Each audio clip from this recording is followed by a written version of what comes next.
What's up, grapplers? I'm Marshal from Artechoke Media. So we're here at Steel City South. I want to pick up on where we started last week with the belly down attacks and talk about belly down defense. So in jiu-jitsu, we talk a lot about how you should never turn your back, never give up your back, never expose your back, and that's true.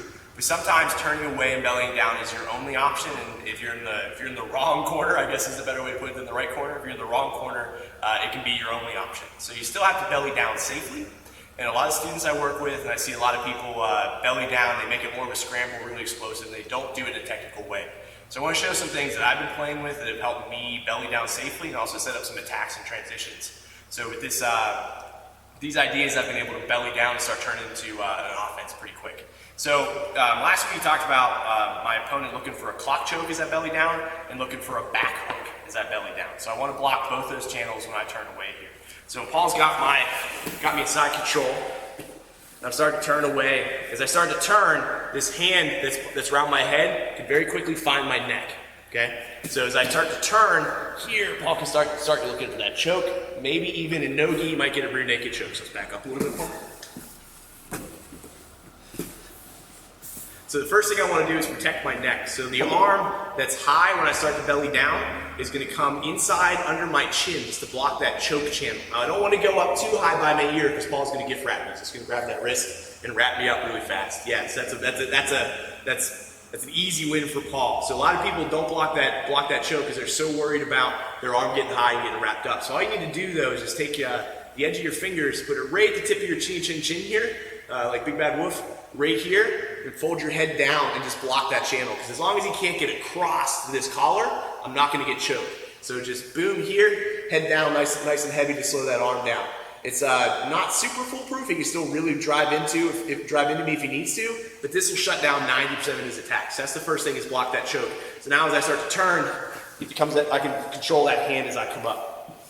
So the second thing is I want to block this hole that opens up as I belly down where he's going to set his first hook. So if you belly down, which is both elbows in, as much as it feels safe, you're not protecting your hips. So as I start to turn here, Paul gets that shin nice tight to my back and threads that hook in. Yeah, I'm not blocking this hole that opens up right here underneath me. So what I actually want to do when I belly down is I want to turn this arm down like this so I can roll over it quickly. So as I start to turn, I come over that arm. So now he can't get that hook in because it's blocked, and I can start fishing out, looking for a single leg. So let's rotate this up a little bit. So Paul, come over here. Yeah. So here, blocking my neck. This arm's dropping right down to my belt. Almost like I'm trying to put something in my pocket, right down to my belt line. Now as I turn, it's coming out. So Paul tries to put that hook in. He can't because that gap is filled. And as I circle out, I can look, start attacking with a single leg.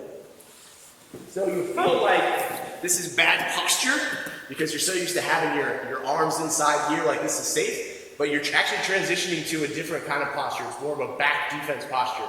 So this is going to be a lot closer to if you're escaping the back, how you're going to pop the hook off. So here's what I mean by that. Paul, take my back.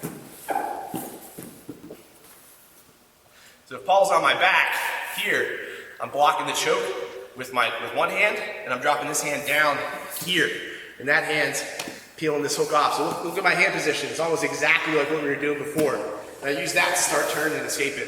So it's a very similar idea, because anytime I turn away, I'm actually protecting my back. So whenever you belly down, let's do it one more time without Paul here. So I'm just inside, turning away, drop this arm down, come up nice and tall. I'm fishing this arm out behind me to find that single leg as soon as I can.